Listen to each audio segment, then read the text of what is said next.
6. Advertências profundas.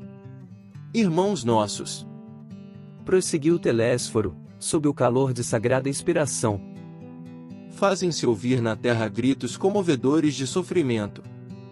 Necessitamos de servidores que desejem integrar-se na escola evangélica da renúncia. Desde as primeiras tarefas do Espiritismo renovador, nosso lar tem enviado diversas turmas ao trabalho de disseminação de valores educativos. Centenas de companheiros partem daqui anualmente, aliando necessidades de resgate ao serviço redentor, mas ainda não conseguimos os resultados desejáveis. Alguns alcançaram resultados parciais nas tarefas a desenvolver, mas a maioria tem fracassado ruidosamente. Nossos institutos de socorro debalde movimentam medidas de assistência indispensável. Raríssimos conquistam algum êxito nos delicados mistérios da mediunidade e da doutrinação. Outras colônias de nossa esfera providenciam tarefas da mesma natureza, mas pouquíssimos são os que se lembram das realidades eternas, no outro lado do véu. A ignorância domina a maioria das consciências encarnadas. E a ignorância é mãe das misérias, das fraquezas, dos crimes. Grandes instrutores, nos fluidos da carne, amedrontam-se por sua vez, diante dos atritos humanos, e se recolhem, indevidamente, na concepção que lhes é própria.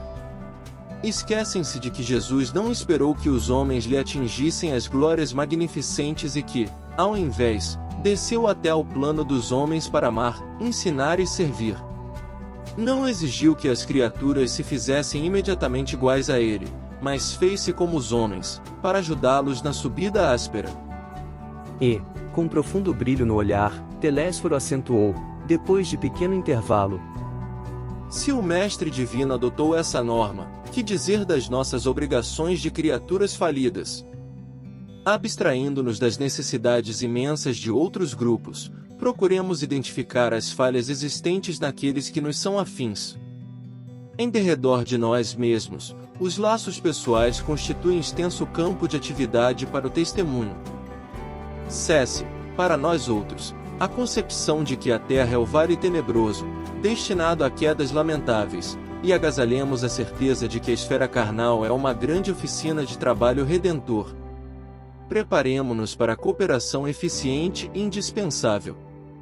Esqueçamos os erros do passado e lembremo-nos de nossas obrigações fundamentais.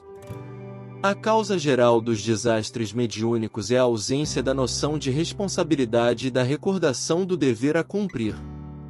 Quantos de vós fostes abonados, aqui, por generosos benfeitores que buscaram auxiliar-vos, condoídos de vosso pretérito cruel?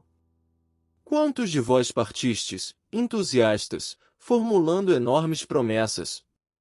Entretanto, não soubestes recapitular dignamente, para aprender a servir, conforme os desígnios superiores do Eterno. Quando o Senhor vos enviava possibilidades materiais para o necessário, regressáveis à ambição desmedida, ante o acréscimo de misericórdia do labor intensificado, agarrastes à ideia da existência cômoda, junto às experiências afetivas, preferistes os desvios sexuais. Ao lado da família, voltastes à tirania doméstica, e aos interesses da vida eterna sobrepusestes as sugestões inferiores da preguiça e da vaidade.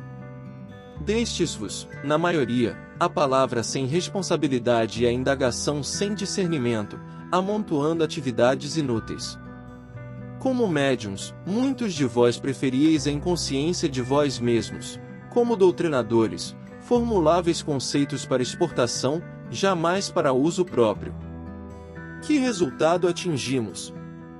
Grandes massas batem as fontes do espiritismo sagrado, tão só no propósito de lhe mancharem as águas.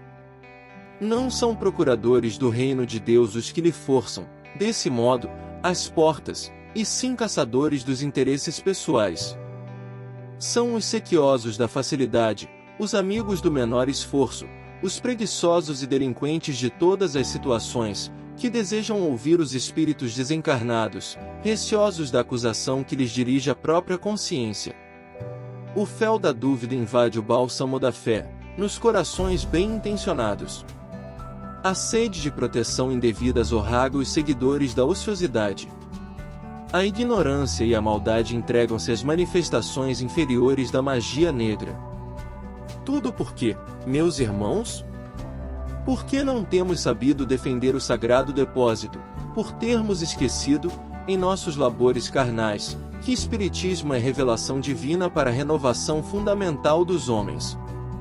Não atendemos, ainda, como se faz indispensável, a construção do Reino de Deus em nós. Contudo, não abandonemos nossos deveres a meio da tarefa. Voltemos ao campo, retificando as semeaduras. O Ministério da Comunicação vem incentivando esse movimento renovador. Necessitamos de servidores de boa vontade, leais ao espírito da fé. Não serão admitidos os que não desejarem conhecer a glória oculta da cruz do testemunho, nem atendem aqui os que se aproximem com objetivos diferentes. Aqui estamos todos, companheiros da comunicação, endividados com o mundo, mas esperançosos de êxito em nossa tarefa permanente. Levantemos o olhar. O Senhor renova diariamente nossas benditas oportunidades de trabalho, mas, para atingirmos os resultados precisos, é imprescindível sejamos seguidores da renunciação ao inferior. Nenhum de nós, dos que aqui nos encontramos, está livre do ciclo de reencarnações na crosta. Todos, portanto, somos sequiosos de vida eterna. Não olvidemos, desse modo, o Calvário de Nosso Senhor, convictos de que toda saída dos planos mais baixos deve ser uma subida para a esfera superior. E ninguém espere subir, espiritualmente, sem esforço, sem suor e sem lágrimas.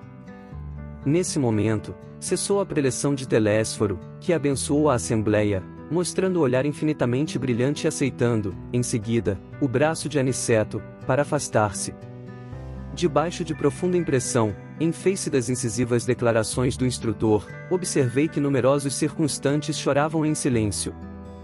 Ao meu olhar interrogativo, Vicente explicou: são servidores fracassados. Nesse instante, Telésforo e o nosso orientador postaram-se junto de nós. Duas senhoras, de grave fisionomia, aproximaram-se respeitosamente. Uma delas dirigiu-se a Aniceto, nestes termos: desejávamos o obséquio de uma informação concernente à próxima oportunidade de serviço que será concedida a Otávio. O Ministério prestará esclarecimentos. Respondeu o interpelado, atencioso. Todavia, tornou a interlocutora, ousaria reiterar-lhe o pedido. É que Marina, grande amiga nossa, casada na terra há alguns meses, prometeu-me cooperação para auxiliá-lo, e seria muito de meu agrado localizar, agora, o meu pobre filho em novos braços maternais.